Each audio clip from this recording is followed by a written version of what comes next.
Now that the Halloween hype is dying down, students are out of their costumes and back in class. Everybody do a final save and then you can leave your computers open. On the ballot right now is the Smart Schools Bond Act of 2014, a measure that would provide $2 billion of state money to provide schools with updated technology. Almost 700 school districts in our state be able to put in applications for that money for new technology, computers, laptops, smart boards, broadband. Barbara Lifton is the state assemblywoman for the Tompkins and Cortland counties.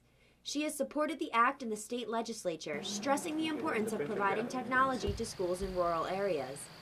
Our children are going to go out into a very technologically sophisticated world. We have a digital divide. I think there are many schools that have very little technology. Other schools need upgrades. To draft this act, Governor Cuomo created the Smart Schools Commission. This was meant to help the state decide how it should spend the bond money at schools and how much each district should receive. The act would be funded mostly through bonds from Wall Street, but would ultimately use taxpayer dollars to purchase them. At Caroline Elementary, laptops are one way students are using technology in the classroom. In addition to providing heightened school security and more pre-K programs, the Smart Schools Bond Act will give schools like Caroline money for faster internet and more technology in the classroom. For a while we've had the computer lab, and now we've also got mobile computer labs and mobile iPad labs. In my first grade classroom, we have one iPad per student. As a technology mentor at Caroline Elementary, first grade teacher Eileen Granger oversees students and teachers' use of the equipment for education purposes. I'm using it for math skills, math practice, but then also math projects and reading and writing.